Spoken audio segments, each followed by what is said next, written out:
start the new topic of our first unit, that is the concept of organizational effectiveness. Today we are going to discuss two different topics.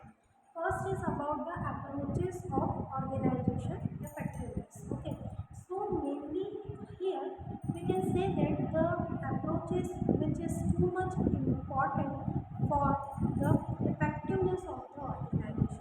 If an organization wants to increase its effectiveness in different dimensions of the direction, so they must have to approach some things in organisation को अपनी प्रभावशीलता को दिन प्रतिदिन बढ़ाने के लिए कुछ अप्रोचेस ऐसे होते हैं जिनको क्या करना होता है, अडॉप्ट करना आवश्यक होता है, या उन अप्रोचेस के साथ इजीली कॉपअप करना बहुत ज़्यादा क्या होता है, जरूरी होता है. So here the 4 different kind of approaches of organizations are organizational effectiveness. First approach is to goal attainment approach. Okay, so first of all, every organization want to achieve its goal clear.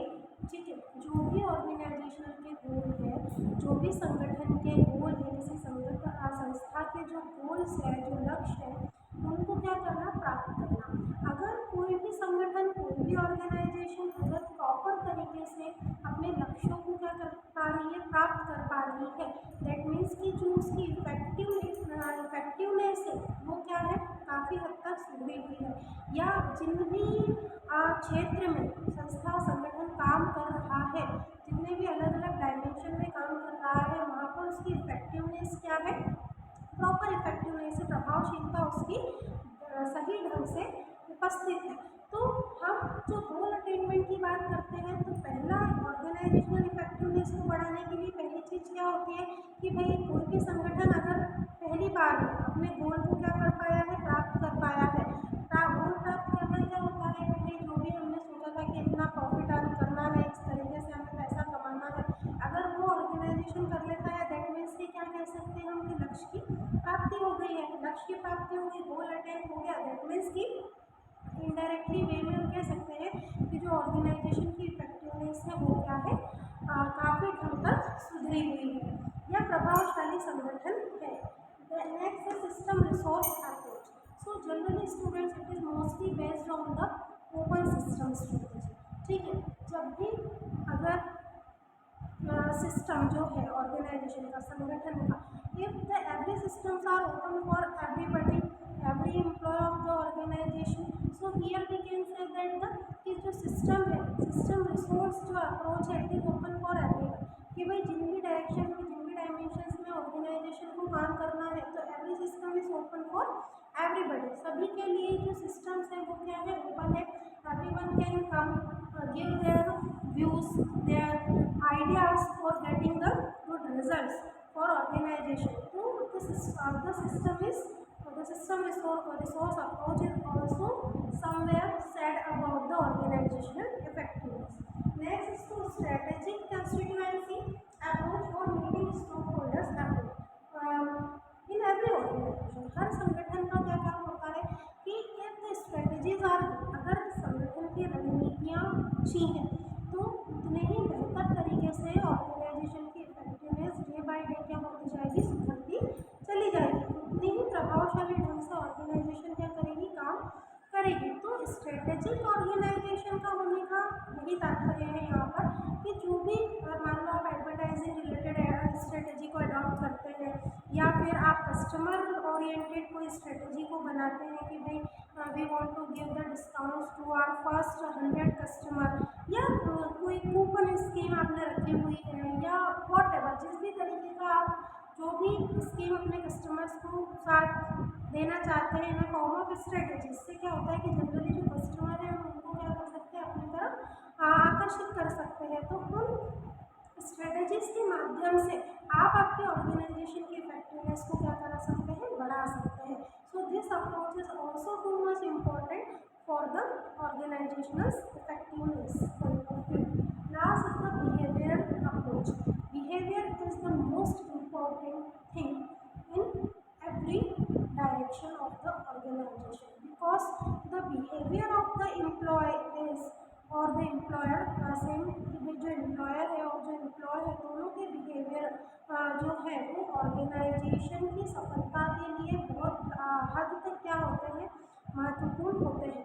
If the employers behavior is too much sensitive or we can say the supportive towards their employees, so employee are easily saying anything about their problems and anything, कोई भी अगर कोई भी समस्या है, किसी भी तरह की प्रकार की परेशानी आ रही है और जो बिहेवियर है एम्प्लॉयर एम्प्लॉय की जो रिलेशन है वो बहुत बेहतर है, तो वही तुरंत उनका क्या हो जाता है, समाधान हो जाता है। सेम वे अगर एम्प्लॉय भी एम्प्लॉयर के लिए क्या है, बहुत ज़्यादा कह सकते हैं हम कि लॉयल है ना, ईमानदार है, तो काम करना उतना ही ईजी हो जाता है संस्था के लिए, संगठन के लिए।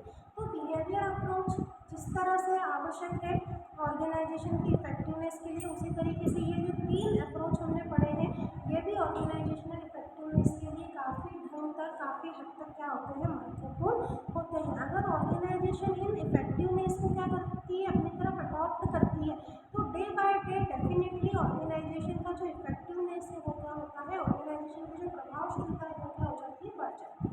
इसके बाद हम एक टॉपिक और डिस्कस कर लेते हैं ऑर्गेनाइजेशनल इफेक्टिवनेस से जुड़ा। Here I have written some guidelines for organizational effectiveness. Organizational की इफेक्टिवनेस को, ऑर्गेनाइजेशन की इफेक्टिवनेस को इंक्रीज करने के लिए यहाँ पर कुछ गाइडलाइंस जो है उन्हें फॉलो करना भी क्या है, बहुत ज़्यादा जरूरी है। कि भाई if an organisation is following some guidelines, so definitely its effectiveness will be improved day by day. First guideline is to appraise the performance of the employee at regular intervals.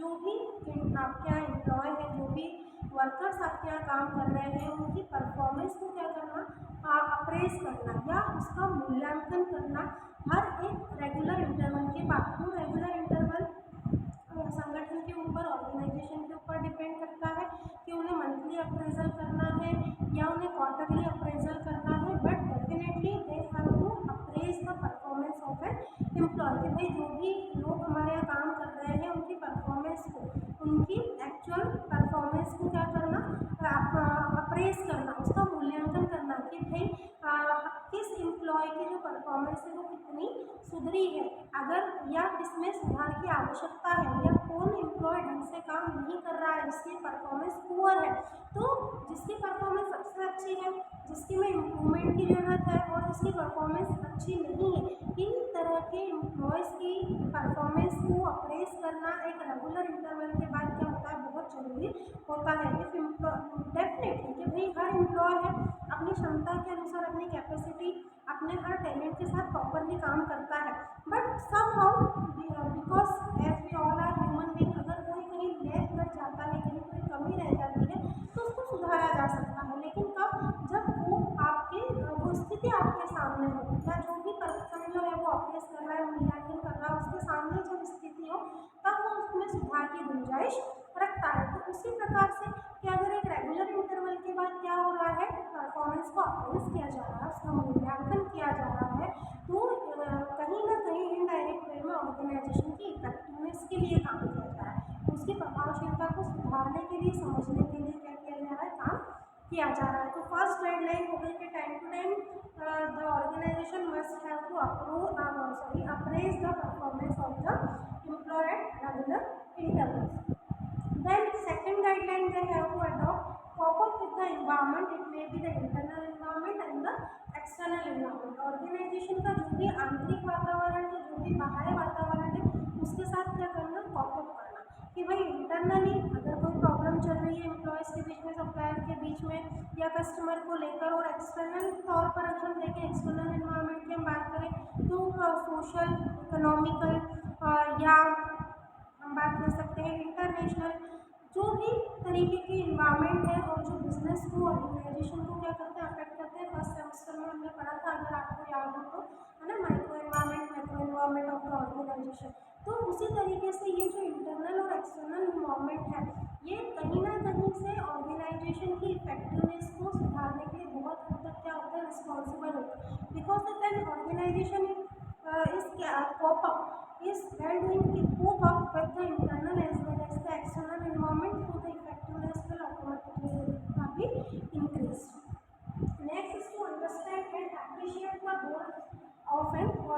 Organisation, जो भी संस्था के जो भी संगठन के गोल है, पहले तो उनको अंडरस्टैंड मतलब समझना और फिर उनको अप्रिशिएट करना, उनको क्या करना, बढ़ावा देना, उनका अप्रिसिएशन जरूरी है कि भाई जो भी गोल है या जो भी लक्ष्य को ध्यान में रखकर एक संस्था काम करती है, तो उन लक्ष्यों की प्राप्ति को सबसे पहले कैसे करना है, इस चीज़ का ज्ञान होना, इस चीज़ की समझ होना कि भाई इन तरीके से क्या किया जा सकता है, गोल को अचीव किया जा सकता है। Next is to review all activities time to time like decision technology etcetera.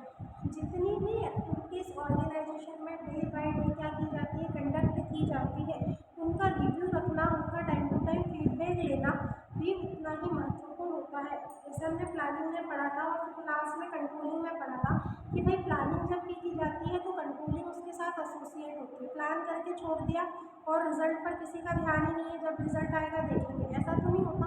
आपको प्लानिंग के साथ कंट्रोलिंग भी क्या होती है, उतनी ही जरूरी होती है। उसी तरीके से अगर कोई लक्ष्य प्राप्त करना है, अगर कोई एक्टिविटी पूरा करना है, अगर ऑर्गेनाइजेशन की इफेक्टिवनेस को बढ़ाना है, तो भाई ये भी जरूरी है कि जितनी भी एक्टिविटीज़ ऑर्गेनाइजेशन में डेली बेसिस पर हो रही है, उनका क्या लिया जाए, रिव्यू लिया जाए कि भाई as per the planning results are coming और नॉट, प्लानिंग के अनुसार रिजल्ट आ रहे हैं या नहीं आ रहे हैं, या कोई स्ट्रेटेजी जो हमने बनाई है जिस चीज़ को प्राप्त करने के लिए अगर कोई संस्था ने रणनीति बनाई है, स्ट्रेटेजी बनाई है, तो किस हद तक सफल है, कितना सक्सेस मिला है और उसके कितने आउटपुट उसके रिवर्स जो है वो ऑर्गेनाइजेशन को मिल रहे हैं, नहीं मिल रहे हैं तो भाई कमी कहाँ आ रही है, इन चीज़ों को भी ढूंढना, जैसे डिसीजन टेक्नोलॉजी और et cetera. And last one is to use staff properly for all the work procedure. जो भी वर्क प्रोसीजर है ऑर्गेनाइजेशन में, जिस भी तरीके का काम किया जाता है, करवाया जाता है, so they must have to use their staff properly. जो स्टाफ काम कर रहा है, जो एम्प्लॉय काम कर रहे हैं, उन एक्टिविटीज़ के लिए स्टाफ को क्या करना, सही ढंग से यूज़ करना, ना तो मिस यूज़ करना। मतलब ऐसा नहीं कि भाई आप किसी एक व्यक्ति को पकड़ लिया कि काम अच्छा करता है तो आप उससे ओवर टाइम वो सारा काम एक ही व्यक्ति से करवा रहे हैं, या कुछ एक स्टाफ ऐसा आपको मिल गया है जो बहुत ज़्यादा डेडिकेटेड है, लॉयल है, तो आप सिर्फ उसी पर्सन को, उसी स्टाफ को यूज़ कर रहे हैं काम को करने के लिए, नहीं। You must have to give chance to everybody for getting the result from those person also. उन लोगों से भी रिजल्ट लेने के लिए काम करवाना चाहिए, उन्हें भी अपनी रिस्पॉन्सिबिलिटी जो है वो क्या करना चाहिए, प्रोवाइड करना चाहिए। तो this is the guidelines for getting the good results of organisational effectiveness. संस्था की प्रभावशीलता को बढ़ाने के लिए कुछ गाइडलाइंस दी हुई है जिनका फॉलो होना बहुत जरूरी है ऑर्गेनाइजेशन की तरफ से। तो we have discuss two topic in this particular video. First of all we have discuss about the approaches of organisation effectiveness and for the guidelines of organisational